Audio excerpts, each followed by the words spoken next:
यार ना चौधरी फोन चुकदा ना तेरा प्यो फोन चुकदा ना इन्हां दोवां नूं रब चुकदा।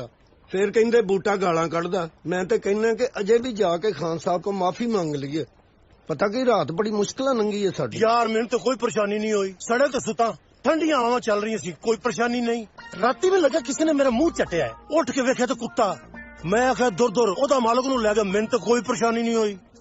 जिस बिल्डिंग तले सुते सी गोरे ने आके फिर तेरे सामने मावा पैने दी गल कड्डिया ने, मैंने तो कोई परेशानी नहीं। मैं तो फिर सौ गया सड़क ते। नहीं सड़कां ते सौन दी टेंशन मैनू भी कोनी कोई भी, मेरी केड़ी फड़ के किसी ने टिंड कर देनी।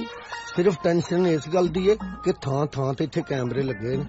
पुलिस नूं पता लग गया ते सौना सी यूके वे, उठना पंजाब च अपने अपने घरों है। एक मिनट है चुकिया अल्लाह ने सुन ली। चुकिया नहीं मैनू ते मुल्क ही कोई रुखा जिहा लगदा। पुत्र मुल्क रुखा नहीं हैगा, अगर मुल्क रुखा हुंदा ऐ वेख चौंक दे सोने दे बुत लाए ने उन्होंने।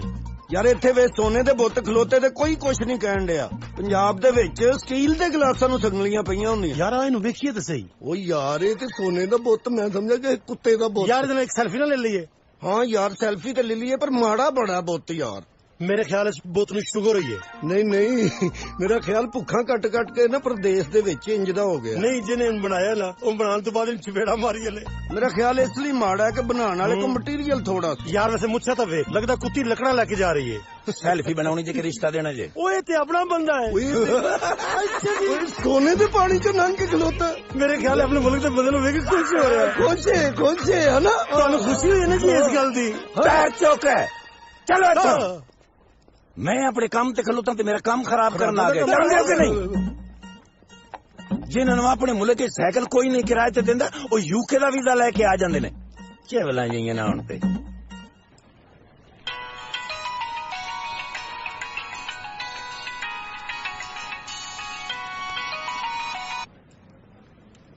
हेलो सलाम अलैकुम चौधरी साहब। वालेकुम अस्सलाम व रहमतुल्लाहि व बरकातहू।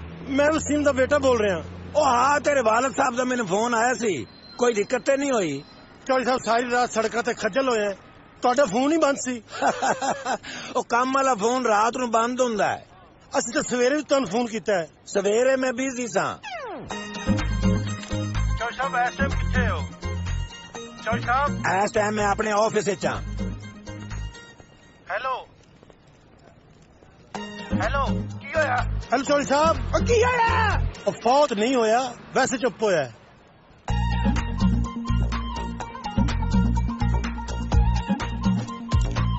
Thank you. हाँ जी चौधरी साहब। ओ क्लाइंट आ गया सी, मैं तुहानू एड्रेस सेंड करना, शाम नूं मिलने आ। जल्दी करो।